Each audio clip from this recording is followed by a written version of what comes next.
जय हिंद मेरे प्यारे दोस्तों, कैसे हैं आप सब लोग। आई होप आप सब लोग बहुत अच्छे होंगे, स्वस्थ होंगे और मस्त होंगे। वीडियो स्टार्ट करने से पहले आप वीडियो को ज़्यादा शेयर किया करें, सब्सक्राइब किया करें और बेल आइकन की घंटी जरूर दबाया करें। और कमेंट में जरूर बताया करें कि आपको टॉपिक जो मैंने पढ़ाया वो आपकी समझ में अच्छी तरीके से आया या नहीं आया। तो आज हम पढ़ेंगे व्याकरण के अंदर सबसे पहले हम पढ़ेंगे लिंग। हमने उसमें चैप्टर था हमारा संज्ञा से अव्यय तक, उसमें और भी टॉपिक पढ़ लिए थे। आज हम पढ़ेंगे लिंग। लिंग क्या होता है, तो लिंग के बारे में जानेंगे और लिंग की परिभाषा समझेंगे अच्छी तरीके से। तो लिंग की परिभाषा क्या होती है जानेंगे। शब्द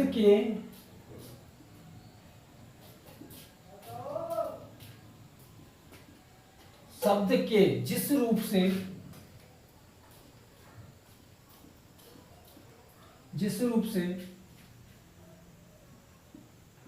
वस्तु या व्यक्ति की जाति का पता लगाया जा सके।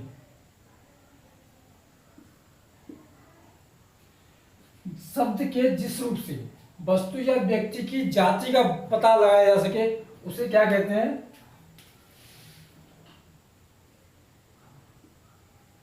लिंग कहते हैं। क्या कहते हैं, लिंग कहते हैं। तो आई होप आपकी समझ में ये बहुत अच्छी तरह से आ गया होगा कि लिंग किसे कहते हैं। यानी मेरे कहने का मतलब है कि वस्तु हो या व्यक्ति हो, फीमेल हो या मेल हो, कोई भी हो, तो अगर उसके बारे में पता लगाएंगे तो उसकी जाति का अगर पता लगाएंगे तो वो लिंग के आधार पर ही पता लगाते हैं। तो आइए जानते हैं लिंग के भेद।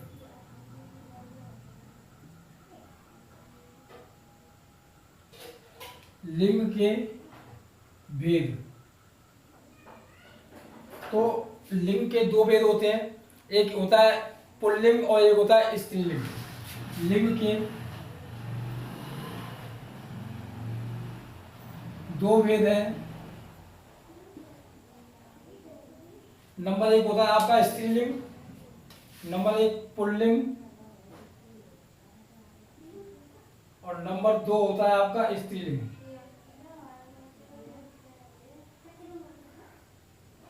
आपका स्त्रीलिंग और पुल्लिंग ये दो लिंग होते हैं। आज मैं तुम्हें वो चीज बताने वाला हूँ, शायद वो आपको किसी ने नहीं बताई होगी। जैसे कि हम पुल्लिंग ये लिखते हैं, तो पुल्लिंग का जब हम संधि विच्छेद करेंगे तो पुल्लिंग का संधि विच्छेद करके देखिए, तो इसका पुल्लिंग का संधि विच्छेद होगा पुम प्लस लिंग।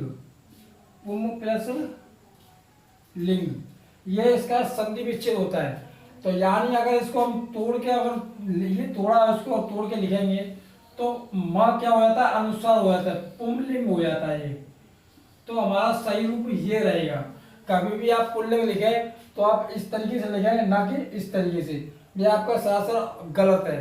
तो अगर इस ये माँ कहाँ चला जाता है, तो माँ का अनुस्वार हो जाता है। क्या हो जाता है, अनुस्वार हो जाता है। ये जो अनुसार हो जाता है, माँ का क्या हो जाता है, अनुसार हो जाता है। इसलिए ये माँ का अनुसार यानी बिंदी यहाँ पे आ गई, तो हमेशा कभी भी पुल्लिंग लिखें तो ये बिल्कुल सही रूप होगा। और ये शुद्ध और अशुद्ध रूप में भी आ सकता है आपके। शुद्ध और अशुद्ध रूप में कैसे आएगा कि आपको चार ऑप्शन दे दिए जाएंगे, पुल्लिंग, ये वाला पुल्लिंग, और भी लिख दिए जाएंगे दो चार गलत। तो उसमें पहचानना होगा कि शुद्ध रूप कौन सा है। तो आप उसमें बताएंगे, ये वाला टिक लगाएंगे और आप विश्वास करके टिक लगाइए, आपका एक नंबर बिल्कुल बढ़ जाएगा और वो कभी गलत नहीं होगा। तो आइए जानते हैं। सबसे पहले जानेंगे हम पुल्लिंग के बारे में। तो इसका एक आप चाहो तो स्क्रीनशॉट ले लेना, वीडियो पॉज करके मैं अभी इसे बता देता हूँ। समझ में तो अच्छी तरह से आ गया होगा, अगर नहीं आया तो एक बार और समझा देता हूँ। शब्द के जिस रूप से वस्तु या व्यक्ति की जाति का बोध लगाया जाए, जाति का पता लगाया जा सके, लिंग कहते हैं। लिंग के भेद कितने हैं, लिंग के दो भेद होते हैं। लिंग के दो भेद होते हैं, यानी पुल्लिंग और स्त्रीलिंग। जब हम पुल्लिंग का संधि विच्छेद करते हैं, पुल्लिंग के लिए हम बहुत अच्छी तरीके से ये बात बता रहे हैं, क्योंकि आपको ये बात कोई नहीं बताएगा। जैसे मैं आपको बता रहा हूँ, जैसे पुल्लिंग का अगर संधि विच्छेद करेंगे हम तो पुम प्लस लिंग होगा। पुम प्लस लिंग होगा तो इसका अगर हम बराबर इसको जोड़े तो ऐसे लिखा जाएगा पुमलिंग। क्या लिखा जाएगा? पुमलिंग। क्योंकि ये माँ क्या हो जाता है? अनुसार हो जाता है, और इस अनुसार की वजह से ये ऐसे लिखा जाता है, ये माँ का अनुसार हो जाता है। तो मैं इसे मिटा देता हूँ। तो आप चाहो तो आप इसका एक स्क्रीनशॉट ले लीजिए।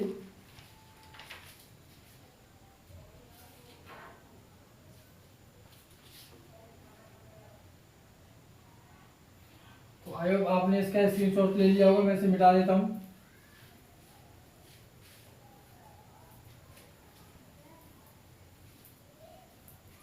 सबसे पहले जानेंगे हम पुल्लिंग के बारे में, पुल्लिंग क्या होता है।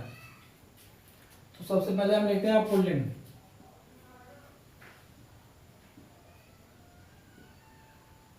पुल्लिंग के बारे में जानेंगे, पुल्लिंग क्या होता है। तो पुल्लिंग क्या होता है? पुल्लिंग दर्शाता है मेल को। किसको दर्शाता है? मेल को। पुल्लिंग वो होता है जो मेल की कंडीशन में आता है, और स्त्रीलिंग वो होता है जो फीमेल की कंडीशन में आता है। तो पुल्लिंग के बारे में जाना, अगर पुल्लिंग की बात करें तो आप सेंटेंस बना के पता लगा सकते हैं कि पुल्लिंग क्या है और स्त्रीलिंग क्या है। जैसे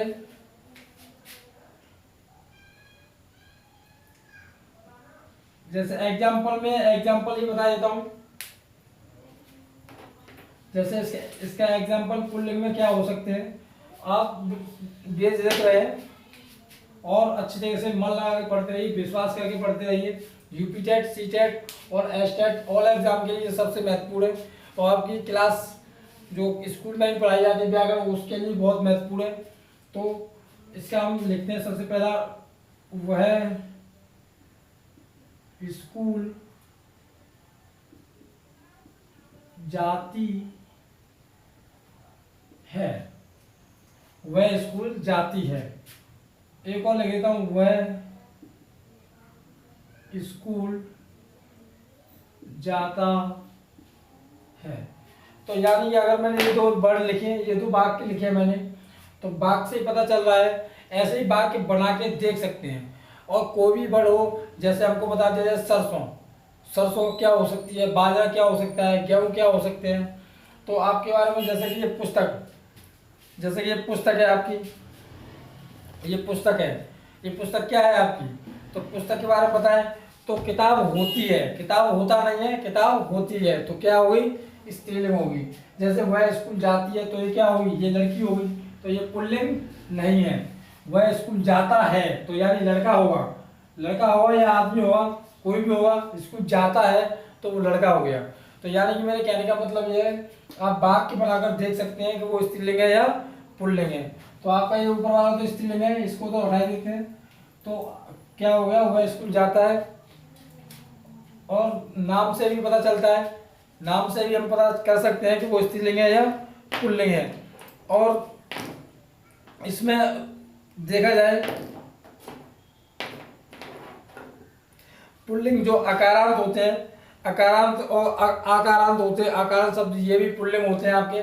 और इसमें और भी होते हैं, जैसे अकारांत क्या होता है? सूर्य है, सूर्य हुआ, और सूरज हुआ, और नीरज हुआ, ये सब कैसे अकारांत हैं। अकारांत क्या होता है? जिसके पीछे अ निकलता है उसको, जिस शब्द के पीछे अ निकलता है उसको क्या कहते हैं? अकारांत कहते हैं। और आकारांत क्या होता है? जिस शब्द के पीछे बड़ा आ निकलता है तो उसको क्या कहते हैं? हम आकारांत बोलते हैं। तो ये शब्द क्या होते हैं?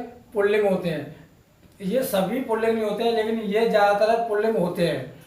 तो इसमें हम लिख भी सकते हैं,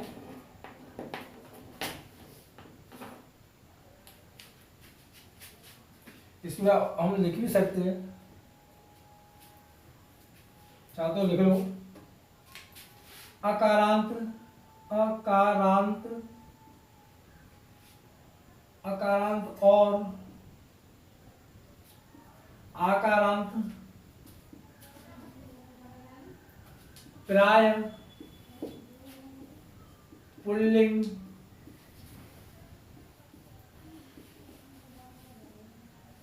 होते हैं।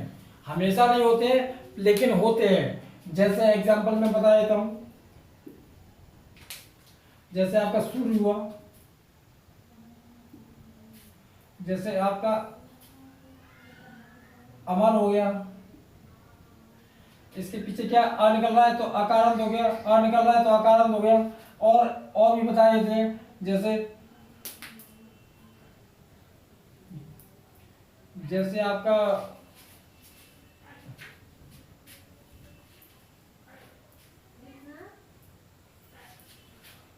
और भी इसमें देखते हैं, सूर्य हो गया, अमर हो गया, धर्म हो गया, धर्मा हो गया, कर्मा हो गया,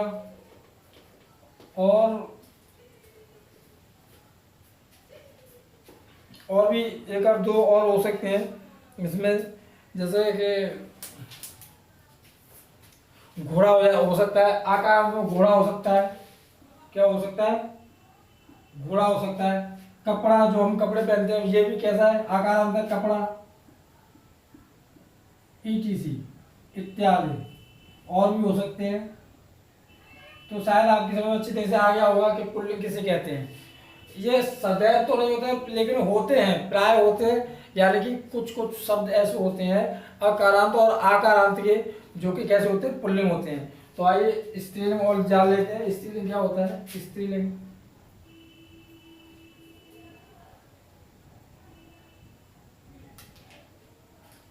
स्त्रीलिंग क्या होता है? स्त्रीलिंग के बारे में अगर जाने तो स्त्रीलिंग आकारांत शब्द स्त्रीलिंग होते हैं और कुछ पुल्लिंग होते हैं। तो इसमें जानेंगे आकारांत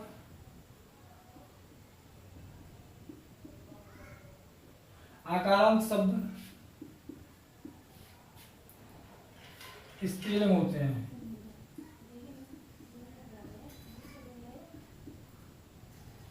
स्त्रीलिंग होते हैं। आकारांत जो होते हैं वो आपके कैसे होते हैं? स्त्रीलिंग होते हैं। जैसे रमा हुआ, रमा, लता और ममता, ये कैसे होते हैं? जैसे एग्जांपल में मैं लिख देता हूं, जैसे रमा, लता, ममता, और भी हो सकते हैं। तो ये आपके कैसे होते हैं? ये आपके आकारांत होते हैं। और आकारांत में कुछ होते हैं पुल्लिंग, कुछ होते हैं स्त्रीलिंग। तो इनमें हम अपने आप डिफरेंस कर सकते हैं, वाक्य बना सकते हैं। वाक्य बनाकर हम बहुत अच्छी तरह से अलग कर सकते हैं स्त्रीलिंग और पुल्लिंग को। तो आई होप आपकी समझ ये बहुत अच्छी तरह से आया होगा कि ये क्या क्या होते हैं, स्त्रीलिंग कैसे होते हैं, पुल्लिंग कौन से कैसे होते हैं। कुछ शब्द ऐसे भी होते हैं जो इकारांत होते हैं। इकारांत कैसे होते हैं? जैसे इकारांत वो होते हैं जिसके पीछे ई निकल जाती है, छोटी ई निकलती है, उसको क्या कहते हैं? इकारांत कहते हैं। जैसे रीति, तिथि, ये जो शब्द है ये आपके कैसे होते हैं? इकारांत हो जाते हैं। जैसे वो इकारांत होंगे। और इस इकारांत के अंतर्गत आपके इकारांत भी कैसे होते हैं? इकारांत। अब ये इकारांत था, अब ये इकारांत है। इकारांत भी कैसे होते हैं? स्त्रीलिंग होते हैं। जैसे नदी, पानी, पानी नहीं हुआ, नदी होगी। गोमती, ये भी कैसे होते हैं आपके? ये आपके इकारांत भी स्त्रीलिंग जैसे ही होते हैं। और कुछ प्रत्यय भी होते हैं। प्रत्यय लगाकर भी पता लगा सकते हैं। और इन प्रत्ययों के बारे में मैं अगली वीडियो में बात करूंगा। आई होप आपकी समझ में जो मैंने पढ़ाया वो आपकी समझ बहुत अच्छी तरह से आया भी होगा और आप समझ भी गए होंगे। तो आप वीडियो को ज़्यादा से ज़्यादा शेयर किया करें, सब्सक्राइब किया करें, लाइक किया करें और बेल आइकन की घंटी जरूर दबाया करें। और कमेंट में हमें ज़रूर बताया करें कि आपको ये वीडियो कैसी लगी। आज हम इस वीडियो को यही समाप्त करने वाले हैं। थैंक यू, धन्यवाद, जय हिंद।